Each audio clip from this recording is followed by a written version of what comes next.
solution with the problems we have got. I hear you, and I'll be following up shortly. But Joshua, because the Interior Cabinet Secretary CS Kindiki has written about what will soon be proposed legislation to revise the current law to also require the demonstrators take responsibility. And the judgment I'm referring to of 2019 by Justice Makau also says that a declaration is hereby issued to the effect that the petitioner and non-demonstrators or third parties enjoy equal rights and freedoms during demonstrations, since their rights and fundamental freedoms are not suspended during such times. And therefore, they must also ensure that there's consent from the persons that will be affected by demonstrations. If this is to become law, but also because it's a judgment, it's already law, how then can Azimio go ahead to comply with it to ensure that whatever protest they are holding does not adversely affect the businesses of people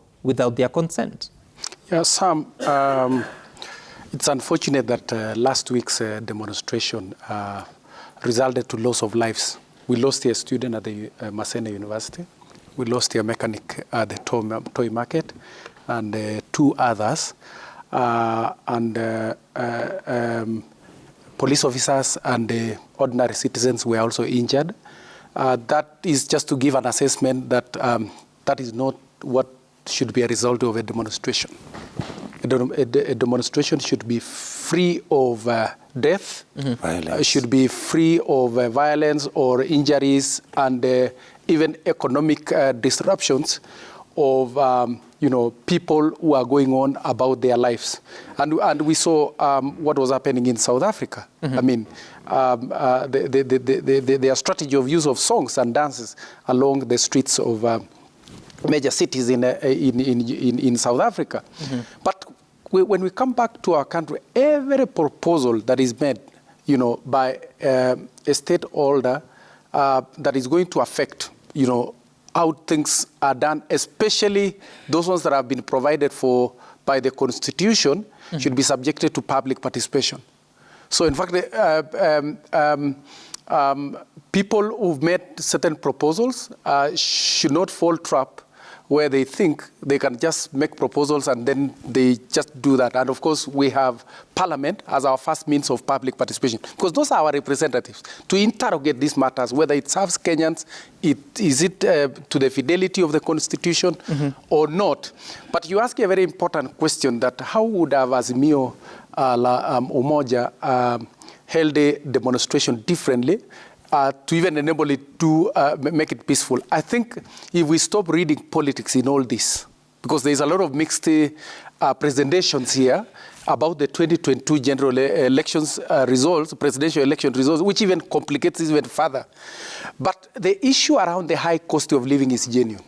That is a fact from the political divide. Everybody, even those ones who are supporters of the ruling party, they appreciate the fact that things are not easy. In fact, the mathematics that we have been given by our Honorable Member of Parliament, Honorable Muriu, that UNGA moved from this figure to this, let me tell you, people are not feeling that. People are not feeling that. I mean, that 190 shillings is even still luxurious to some people, let me tell you. A basic commodity such as food of UNGA. So, it should be very clear that even as we notify the police in terms of doing these demonstrations, we have also to refrain from politicizing, the agenda of the protest. It should be for the common good of the country, but not for the bad of the country. So that Kenyans appreciate that even if we are practicing what is provided for in the Constitution, it is something that is adding value to our democracy and not eroding by having disruptions. Because we saw the Deputy President say, but we don't know where those statistics came from, because there was no attribution of any sort through statistics, that we lost 2 billion on Monday the 20th as a result of the demonstration. You see, that is a hype that makes people just believe that probably look at this magnitude. I think it's also synonymous to the loss of the 2 billion per day of corruption at some point during the last regime. So I think we are being treated. So you're not confident with the figure? I'm not confident with those figures because where is it? Who did those statistics? Which government agency? Joshua, there's something you've said there that the Interior Cabinet Secretary cannot come up with proposals and just think they're supposed to be so without public participation. And you're right, the public participation has to happen. But this is stemming from a judgment of the High Court that said that an order is hereby issued directing the respondents to formulate and or amend the requisite law and regulations to ensure that demonstrations are peaceful and held as per the Constitution, and a prescription for demarcation of demonstration zones, responsibilities for cleanup costs, maximum numbers, consents of persons or entities adjacent to demonstration zones, with appropriate penalties when they go outside the expectations of the law. So this is sort of complying. Can I please say something about that? That's right, because I think the duty bearers that are responsible to formulate the order as guided there is our parliament. Whether it is the executive arm of government taking a bill to be looked into by the Parliament of Kenya, because I think our parliamentarians now needs to give guidance. No, the respondents in this case. Can I? Just a moment, Senator, please. The respondents who have referred to in this, the Inspector General of Police, the Cabinet Secretary Interior, and the Attorney General. Those are the people that were instructed by the High Court to go ahead and review the current laws. Yes, and when a review of law is done, where is the stop? Where does it? Of course, it has to be taken to Parliament. Yes, it has to be taken to Parliament, isn't it? It is a bill. Yes, if it is a bill. Subsidiary legislation. I don't know about that. The lawmakers are here. What I wanted to say is that the internationally best practice exists when it comes to demonstrations. I can tell you that in some countries, for example, there's a bylaw or a law which can actually be put in the books that if you're in Nairobi City and you want to demonstrate, you can come and demonstrate, for example, at Uhuru Park. And you can only demonstrate between a certain time and a certain time. And if it is shown that you are going to destroy properties, I mean, there are rules and regulations which follow these things, because the truth is, yes, you want demonstrations to happen, yes, because that should allow, demonstrations are actually meant to have a voter vent. Other than a voter going to vote to remove somebody, a demonstration, for example, if you're going to have like when you wanted to change the constitution, you may have some people who just come to the streets to sing about and popularize an idea which they want the constitution to change when we are having referendums or something like that. But again, demonstrations are supposed to give petitions to show either disagreement or anger with what government positions are and what the government is doing about them. But one of the issues that we must be very careful, Kenyans think that democracy is supposed to be adversarial. That because, and Sami, it is because we have got the issue of the Kenyan politics, which is the winner takes it all. So these things look like it's life and death. And yet in reality, the leader of opposition should actually be speaking with the president, even on a weekly basis. Your Excellency, how are you? I don't think I like what you're doing. Your Excellency, the decision that I see members of parliament, this law might affect us this way. Oh, let me consult with my team. That's how it's supposed to be. It was not that if somebody wins an election, then he goes with everything that he's supposed to get, plus all his friends, and including passing good or bad laws. And then when the other side comes and it does the reverse. No, it's supposed to be like basically driving a ship. Okay, I hear you. Now, Honorable Mureo, so because the Interior Cabinet Secretary CS Kindiki is saying that they are going to introduce subsidiary legislation through regulations under the Public Order Act and another law, so how should this be done? Does Parliament need to give it a nod if you're to revise how people are supposed to organize for demonstrations, or it's just to present and tell you this is what you're doing, then that's it? Yeah, the Constitution provides that every law which affect the people must come before Parliament. Anything else outside Parliament, of course, that is a breach of the Constitution. And therefore, I expect Honorable CS Kindiki, the CS, to bring that legislation and you debate it and look at its merit and demerit. And I think I agree with him in the sense that it's high time we create a proper framework whereby we can demarcate the areas whereby people need to picket, what time people are supposed to picket, how many people who are supposed to picket, and how does it start and how it ends. I think that framework is very, very important as of now. But it's sadly that now, because of that, there's no that provision. Certain quarters are taking advantage of that. I feel for businessmen in Nyamakema. I feel for businessmen in River Road. I feel for businessmen in Pangani and all the greater part of Nairobi. I feel for the transporter, the matatu owners. And I think as we talk about these issues, Sam, we need to be careful that we are dealing with people's lives. We are dealing with people's daily bread. We are complaining that the economy is already battered. But the moment we come up with these issues and then we bring the whole city to a standstill, I don't think that is the right way to go. And I like what Honorable Nyonka has said, that he's going to talk to Raila Odinga and ask him, look, it's not only about you. It's about the 50 million Kenyans. How you may be aggrieved by the loss, but yes, is it the right way to go about it? And I think for me, and it's about, as a legislator, I'll be happy to see a situation whereby law is followed, because in absence of the law is anarchy. Churchill, the world prime minister of UK, once said, democracy is a worst form of governance, but dare try anything else. Because that's the only thing we have. It's expensive. People will lose. People will win. And I think it's high time we acknowledge as a country. Once you win and go and rule and get the power to go and rule. But when you lose also, in magnanimity, in honor and dignity, wait for the next election. Because that's not the end. So, instead of whipping people's emotion, we understand. And nobody says that the cost of food is low. No, it's not low. It's very high. Kenyans are languishing. There's serious issues about GSS, as my friend Joshua here has said. Yeah. But I think the modus operandi, the way to operate, the way to address those issues, I don't think the way to go about is to picket. My friend here... So Senator, Honorable Mureu, maybe someday may become a senator. That's a good prayer. What should be the solution out of this? Because you've said demonstrations is not the way to go. The police have said we won't allow this.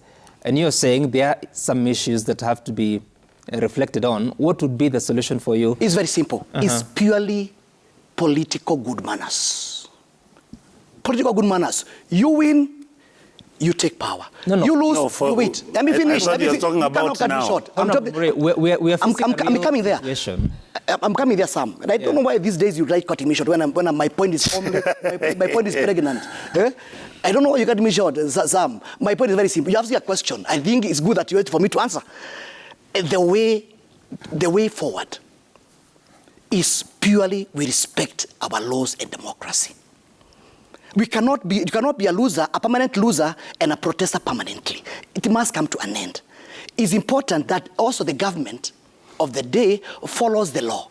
It's to an extent that it is fair to everybody. Let everybody have a moment to ventilate. But again, as they do that, let's also use the law to do it. And as I said, the matters being put across are matters purely of legislation. And I talked about subsidies here. You're saying the cost of food is high. Some we have a way to do it. I am expecting and I hope and pray that members of Azimio in Parliament, they'll bring a legislation in Parliament to bring back subsidies. We bring the cost of food down. I want them to come to Parliament and ventilate and tell us if they are saying the law nominating their commissioners in the previous regime was okay. How comes, and the law has not changed, now it has a problem? Some of these things need to come before Parliament because it's a pure legislative. And I think we need to give breather or give an opportunity for the rule of law to reign in this country. The way we are heading to, I think there are certain quotas who are quoting so for you, charge of treason. No space for talk. Sammy, I want to tell my brother here. Sorry, I need to get that correct. No space for talks between the president and Raila Odinga. I've not said there's no talk. Do you know Raila Amolo Odinga and Ruto, they used to share one party called ODM. They know each other very well. They have each other's phone. They can talk. But I have they can talk. They can talk. Out of this, They can talk. I've given you avenues of ventilating these issues. And I've said one of the avenues, which is very key, is to bring motion in Parliament. We bring down the cost of food down. Senator Onyonka, we need to wind up because you're running out of time. I'm looking at a TIFA report here. 31% of Kenyans support the Azimio demonstrations. 64% do not. 4% are undecided. So you can say that 68% do not expressly support. But of the Azimio brigade, 56% support the demonstrations. What are we supposed to do with all this? And I know you've spoken about having a conversation, but how do you spearhead that? You really took me away from where I wanted to start with, because I wanted to start where he was.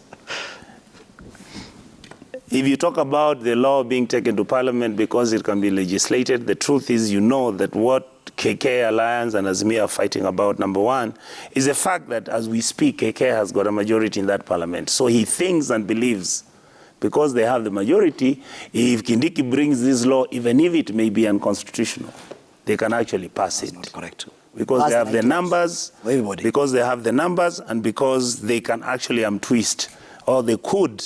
If you believe in the stories coming out, they could be in a position to buy some of the members so that then they can pass bad laws. What we are saying, we don't want these guys to go that route.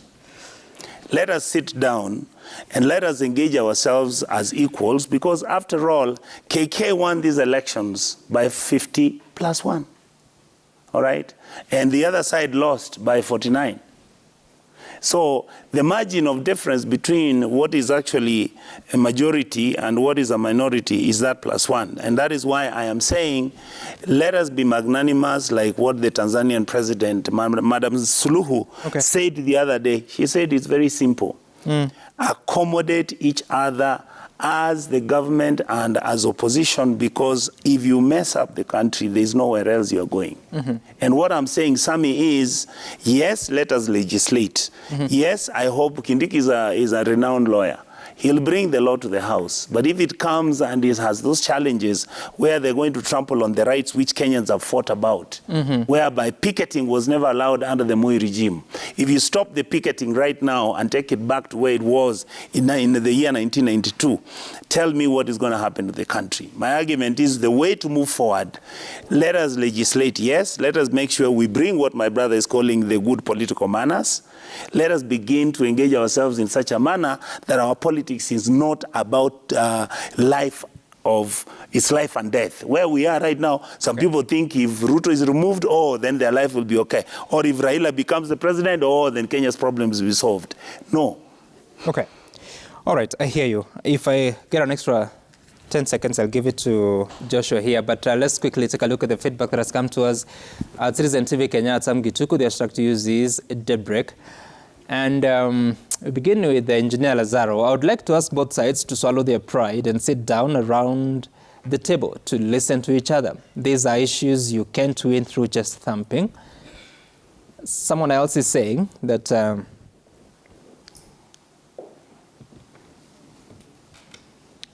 Kalu Lepario, there is a very thin line between the constitutional given right to assemble, demonstrate and picket, and protecting the rights of those not involved in the protests. That's all this debate. There's need to make a balanced interpretation of Article 37 of the Constitution of Kenya, 2010. Someone else this morning is saying, Kenya Minde, today's demonstrations have already been ruled violent before they even take place. The police should play their role of maintaining law and order and offering security. Yes. Yeah. Kiptoo Ruto, demonstrations are killing our economy. Raila Odinga should look for other channels to submit his issues. The previous demonstrations were not peaceful. Kenyans should learn from the losses incurred last Monday. It is not solving anything. Okelo Mwalimu, government of the day should use the same energy and resources used to quell Azimio protests to fight hunger and insecurity in the northern frontier areas. What if the water fed in water cannons is diverted to irrigation? What if all the police were deployed in cattle rustling areas? That's a Kenyan thinking allowed this morning. Now, I'm sorry, Joshua, I can't grant you another 10 seconds for your final word on a morning that I've been told of pregnant points by Edward Muriu here. Thank you all. Joshua Chepkwony from Kreko, Senator from Kisii, Richard Onyonka, Edward Muriu, MP Gatanga constituency, for making time for us. Up next is Sporty Monday. See you some other time. Bye for now. My name is Sam Gituku.